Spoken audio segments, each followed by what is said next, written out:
मोहन भागवत और योगी आदित्यनाथ की गिरफ्तारी के आदेश निकाले जा चुके थे। गवाह को अपने बयान में नाम लेना था। मालेगांव केस में एनआईए कोर्ट के फैसले के बाद जो सच सामने आया है वो बेहद हैरान करने वाला है।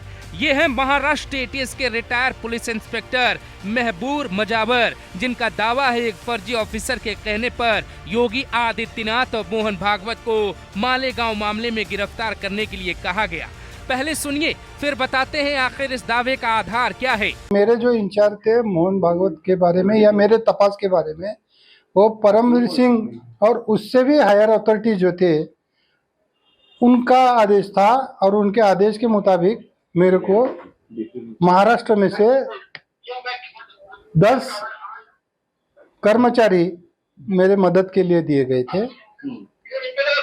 सर्विस सीक्रेट फंड में से मेरे को पैसा दिया गया था।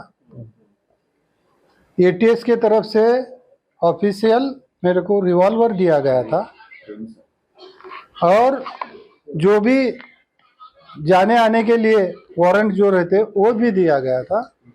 इस तपास के अंदर मैं इंदौर, अजमेर,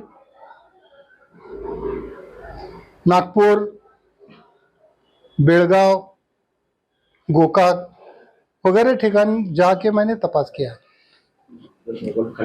ये तपास करते वक्त उन्होंने जो आदेश दिया था मोहन भागवत जी के बारे में, वरिष्ठ अधिकारी थे वो मोहन, तुम्हारे परमवीर सिंह के अलावा और वरिष्ठ अधिकारी थे। उनका कहना ऐसा था कि पहले जाके मोहन भागवत को मिलके क्या तो उनका डिस्कशन हुआ है, अब तुम जाके उनको उठा के लाओ, ऐसा आदेश था। वो भयानक झूठे जो तब उस एक कंसेप्ट निकल के आया था तब, भगवा आतंकवाद के नाम पे ये तपास चल रहा था। तपास जो करना चाहिए वो नहीं हुआ। भगवा आतंकवाद, हिरवा आतंकवाद, ये था, ये गलत था, झूठ था।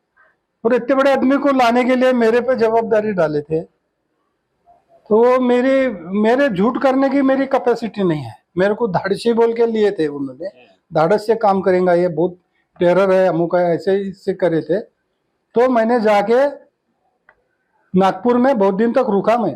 अच्छा, मगर वो काम नहीं किया मैं। क्यों आपके? नहीं, वो झूठ काम है तो क्यों का सवाल ही नहीं आता।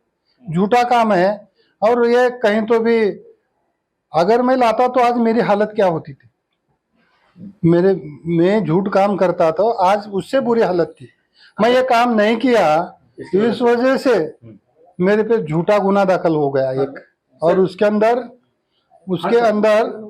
मेरे को अरेस्ट किया गया। अरेस्ट करके जेल में डाला गया। फिर मेरे पे चार्जशीट दाखिल हो गया। फिर मैं जितने मेरे पास एविडेंस थे और मेरा जो कहना है, मेरा एफिडेविट है, वो मैंने यहाँ के कोर्ट में पेश किया। मैं निर्दोष छूटा उसमें से। अभी निर्दोष छूट के 10 साल हो गए मेरे को। जब मैं निर्दोष छूटा तो वो डॉक्यूमेंट, जो भी रिकॉर्ड पे डॉक्यूमेंट है, वो पूरे डॉक्यूमेंट एनआईए के कोर्ट में चले गए और वहां पे भी इसका ये जो वर्डिक्ट आया उसके अंदर ये डॉक्यूमेंट पेश किया गया था। हालांकि अगर रिटायर ऑफिसर की बातों पर आपको यकीन ना हो तो आपको एक और चौंकाने वाला बयान सुनाते हैं। प्रज्ञा ठाकुर की गिरफ्तारी के ठीक 15 दिनों बाद ही 12 नवंबर 2008 को गोरखपुर की एक रैली में योगी ने एक चौंकाने वाला दावा किया था। मैं मुंबई एटीएस को खुली चुनौती देता हूं, अगर उनमें हिम्मत है तो वो गोरखपुर के विधायक और सांसद को गिरफ्तार करके दिखाए। मुंबई एटीएस एक बार गोरखपुर आकर मालेगांव के मामले में गिरफ्तारी करके दिखाए। अब एटीएस के पूर्व अफसर का दावा बताता है कि योगी आदित्यनाथ का दावा भी सही है और ये एटीएस अफसर भी सही कह रहा है। गोरखपुर से उन्हें भी फंसाने की तैयारी थी, लेकिन ये तैयारी धरी की धरी रह गई। अब दावा ये भी किया जा रहा है कि मालेगांव वाले केस में हिंदू नेताओं को फंसाने के लिए खुद सोनिया गांधी ने नेताओं को छूट दी थी और कांग्रेस नेताओं के इशारे पर ही एटीएस ने जांच को आगे बढ़ाया था, जिसमें ये नैरेटिव सेट करने की तैयारी थी कि हिंदू भी आतंकवाद में शामिल होता है, भगवा आतंकवाद का नाम दिया जा सके।